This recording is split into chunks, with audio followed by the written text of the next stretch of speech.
Hello बच्चों, मैं ताउल्ला sir. आप लोग कैसे हो? I highly obliged you all the students at my YouTube channel. Today I have come in front of you. बच्चों, आज मैं आप लोगों के लिए पास्ट कंटिन्यूअस टेंस लेकर के आया हूं और I request you all the student please listen to me carefully what I say to you. तो बच्चों, आप लोगों से ये रिक्वेस्ट है कि वीडियो क्लिप को पूरा देखें और इस वीडियो क्लिप को अदर स्टूडेंट के साथ शेयर भी करें ताकि वे मेरे YouTube चैनल को सब्सक्राइब करके अपनी स्टडी को आगे बढ़ा सके। बच्चों, आप लोग जानते हैं कि लॉकडाउन का टाइम चल रहा है, बच्चों की सही से पढ़ाई हो नहीं पा रही है। तो अब मैं यही आप लोगों से उम्मीद करता हूं कि आप लोग इस वीडियो को शेयर भी करते रहें। तो बच्चों, without wasting time let us start the programme. बच्चों, पास्ट कंटिन्यूअस टेंस की अगर बात करें तो इसकी आइडेंटिफिकेशन या इसको आइडेंटिफाई या इसको पहचानेंगे कैसे? तो वाक्यों के अंत में रहा था, रही थी, रहे थे, रहा आदि शब्द आते हैं। अब मैं बात कर लूं बच्चों, आप लोग तो हिंदी में जान जाएंगे ये पास्ट कंटिन्यूअस टेंस है, लेकिन आपको इंग्लिश में कैसे पता चलेगा कि ये पास्ट कंटिन्यूअस टेंस है? तो बच्चों, बेस्ड ऑन वर्ब, वर्ब पे आधारित, क्रिया पर आधारित। तो क्रिया में क्या आएगा कि आप बता देंगे कि पास्ट कंटिन्यूअस टेंस है। तो ध्यान रखिए बच्चों, वाज या वेयर प्लस वर्ब में आईएनजी, वाज या वेयर प्लस वर्ब में आईएनजी। अब फॉर एग्जांपल अगर मैं आपको बता दूं तो was playing, were calling, was sitting, E T C. अब इसका कुछ बच्चों जनरल रूल है, आई के साथ आपको यूज करना है वाज का। सेकंड जनरल रूल है यू वी दे तथा प्लूरल सब्जेक्ट जैसे गर्ल्स, बॉयज, ईटीसी के साथ वेयर का प्रयोग करना है। He, she, it, doctor, boy, girl, Ramu, ETC. यानी मैं कह दूं कि he, she, it, doctor, boy, girl, Ramu या थर्ड पर्सन सिंगुलर नंबर के साथ आपको वाज का यूज करना है। अब बात करते हैं बच्चों इसके अफर्मेटिव रूल की। तो ब्रैकेट के अंदर रूल दिखा गया है, इसका अफर्मेटिव रूल क्या है? सब्जेक्ट प्लस वाज या वेयर प्लस वर्ब में आईएनजी। फॉर एग्जाम्पल, एक एग्जाम्पल भी के थ्रू मैं आप लोगों को इसको समझाने की कोशिश कर रहा हूं। आई hope you have understand very well. बच्चों, क्या है पहले एग्जाम्पल की हम लोग तालाब से मछली पकड़ रहे थे।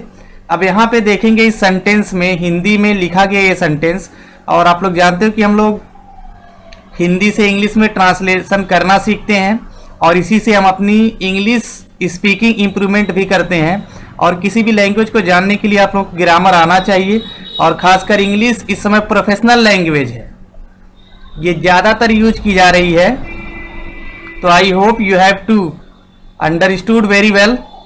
सो I request you all the student please listen to me what I say to you. तो बच्चों, इसमें अब देखेंगे रहे थे अंत में आया है वाक्य के, ये समझ जाइए क्या है आपका पास्ट कंटिन्यूअस टेंस। अब इसको ट्रांसलेट करते हैं। वी मतलब हम लोग, वेयर वी के साथ वेयर बता दिया गया है, वेयर। अब किसका मतलब बच्चों होता है पकड़ना? कैच, कैच में आईएनजी जोड़ेंगे क्या हो जाएगा? कैचिंग। तो गया कैचिंग। किसको पकड़ रहे थे आप? मछली को। तो फिश कहां से पकड़ रहे थे आप? तालाब से। तो आपने लिख दिया फ्रॉम पॉन्ड। ये आपका बच्चों करेक्ट हो गया। अब यहाँ पे देखिए इंग्लिश में अगर सेंटेंस लिखा ना वेयर कैचिंग, ये 100% श्योरली आप अंडरस्टैंड कर लीजिए कि ये पास्ट कंटिन्यूअस टेंस ही है। अब चलते हैं बच्चों इसके निगेटिव रूल की तरफ। इसका निगेटिव रूल लिखा गया है subject, S for subject plus was या verb plus not plus verb में आईएनजी प्लस ऑब्जेक्ट। अब इसमें क्या है बच्चों, इसका एक एग्जांपल के थ्रू इसकी स्टडी अगर हम लोग करें तो लोग इस मकान की सफाई नहीं कर रहे थे। कह रहे कि एक लोग की बात नहीं कर रहे, कह रहे कि कई सारे लोग थे। तो इस कंडीशन में आप बनाएंगे ट्रांसलेशन, देखिए किस तरीके से। लोग की इंग्लिश है पीपुल, और मैं कह रहा हूं कि इसको प्लूरल मांग के आप बनाइए क्योंकि एक लोग की बात नहीं कर रहा है। तो people were not cleaning this building, ये आपका एक्यूरेट ट्रांसलेशन है बच्चों। आई होप यू आपको अच्छे से समझ में आ रहा होगा। अब चलते हैं बच्चों इसके इंट्रोगेटिव रूल की तरफ।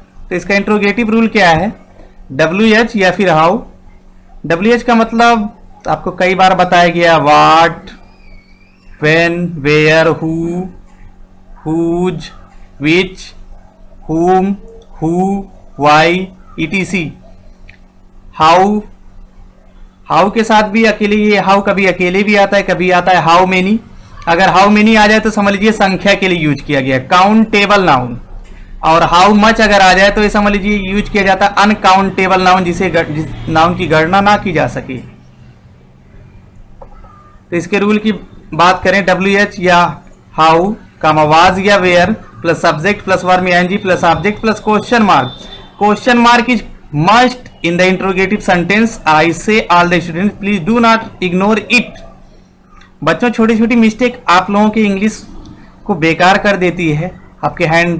आपकी कहेंगे सर मैं इतना अच्छा ग्रामर जानता हूँ फिर भी मैं कम मार्किंग पाए। तो मार्किंग पाने का शेड्यूल है कि आप छोटी छोटी जो मार्किंग है, साइन, उसको भूलिए मत, उसको लगाते रहिए। जैसे क्वेश्चन मार्क लगाना भूल जाते हैं आप लोग, फुल स्टॉप लगाना भूल जाते हैं, ये सब मत भूलिए, ये सब मस्ट है किसी भी लैंग्वेज को जानने के लिए। ग्रामर हम पढ़ते हैं तो ग्रामर मेन है आप लोगों के लिए, वो हर चीज़ सिखाता है। अब फॉर एग्जाम्पल एक समझिए, क्या राम अपनी माता के साथ मंदिर जा रहा था। अब यहाँ पे इस सेंटेंस में देखेंगे क्या पहले आया है। तो मैं बच्चों आप लोगों से यही कहता हूँ कि अगर हिंदी वाक्यों में क्या प्रश्नवाचक शब्द पहले आ जाए तो आप उसकी अंग्रेजी नहीं बनाएंगे, उसके स्थान पे आप वाज या वेयर से काम करेंगे सब्जेक्ट के अकॉर्डिंग।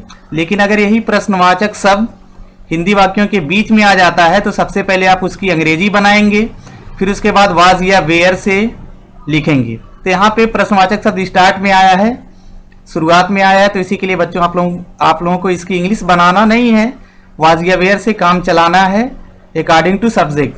तो यहाँ पे हो जाएगा वाज, राम कौन सा काम कर रहा है, जाने का, तो गोइंग टू टेम्पल, किसके साथ, with his mother, question mark. बच्चों बात करते हैं इसके इंट्रोगेटिव रूल की, इंट्रोगेटिव और निगेटिव रूल की। तो इंट्रोगेटिव निगेटिव रूल बच्चों मैं अक्सर आप इस पे एक्सरसाइज नहीं देता हूं, ये खुद आप लोगों को करना है। अब देखिए इंट्रोगेटिव निगेटिव रूल क्या है, WH या हाउ, वाज या where plus subject plus not plus verb या ing plus object plus question mark. ध्यान रहे WH या हाउ का यूज हिंदी वाक्यों में प्रश्नवाचक शब्द जब बीच में आएगा तो करेंगे, नहीं आ रहा है तो नहीं करेंगे। WH का मतलब आपको पता है, what, where, why, whom, whose, which, etc। How कभी अकेले आता है, जैसे हाउ वाज ही सेइंग। लेकिन कभी कभी हाउ मेनी आता है, तो हाउ मेनी का मतलब काउंटेबल नाउन। और हाउ मच अगर आ गया तो अनकाउंटेबल नाउन, जैसे how much milk was the child drinking, बच्चा कितना दूध पी रहा है।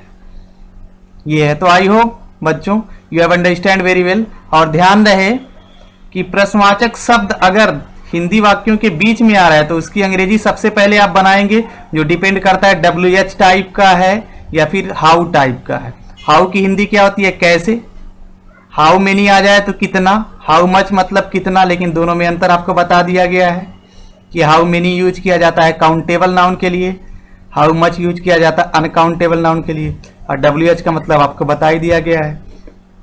तो I hope you have understand very well. I request you all the student please share this video to the other students so that they may read. And बच्चों at last में अंत में आप लोग से कहना चाहता हूं कि जो बच्चे मेरे यूट्यूब चैनल को सब्सक्राइब ना कि अपनी स्टडी को बेस्ट करना चाहते हैं, तो बच्चों आप लोगों के लिए एक नोटिस है कि अगर आपको ग्रामर सही से आ रहा है तो आप हिंदी में किसी भी प्रोज पोएट्री का अर्थ समझ के उसको ग्रामर के थ्रू आप उसको लिख करके बोर्ड पेपर के अंदर अच्छी मार्किंग पा जाएंगे। पूरा इंग्लिश आपका डिपेंड है ग्रामर पे। अगर आपको ग्रामर बेटर तरीके से आ रहा है तो आप ये कर ले जाएंगे। और बच्चों एक बात और, अपनी वर्ड पावर बनाए रखिए। शब्द शक्ति अगर आपके पास है और ग्रामर की नॉलेज है तो आप इंग्लिश में बहुत अच्छी मार्किंग पाने वाले हो। Thank you very much.